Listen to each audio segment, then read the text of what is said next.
business layer, in which the subtopic is database architecture. Okay, so we will see about the different types of database architecture.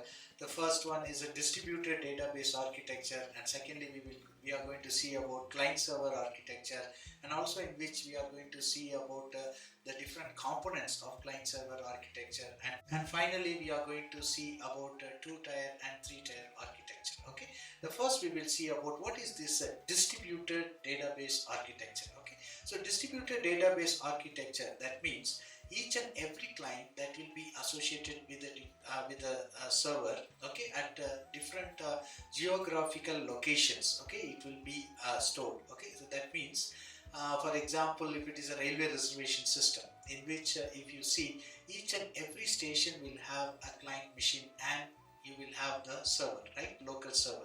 So even though we will give the source and destination to the local server, okay, these information will be communicated across the geographical locations. Okay, so that is how you will have the local server and the client, but even then the information will be geographically, okay, it will be communicated all over the nations. Okay, so this is an example for the distributed database architecture. Coming to the second, that is the client server database architecture. Okay, so what is this client server database architecture? So as you know, the client machine will give the request and the server will get the response and do the process and give the result back to the client machine. See, for example, in client server architecture you can see an example like ATM machines, okay, in which you will have the different ATM machines that will be considered as a client machine, and you will have like a centralized database in the bank, so a user can access the information from any ATM machines. Okay, even though one ATM fails, okay, we can go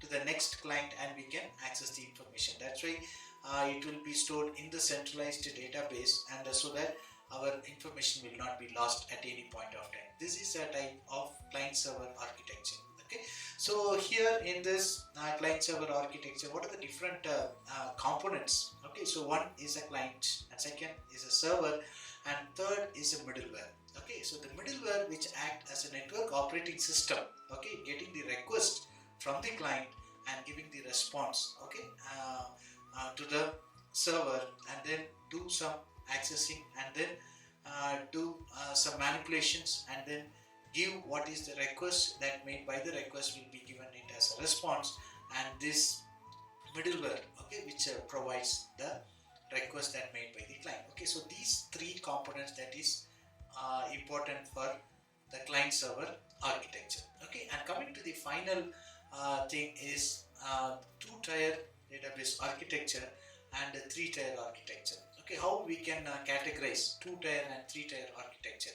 If you are connecting the clients directly to the server without the help of a web server or any application server, we can say this is a two-tier architecture. When we will go for two-tier architecture, if we are going for a minimal of some 50 clients, if you want to connect with the server, so that is the time it is not required of a database server or web server.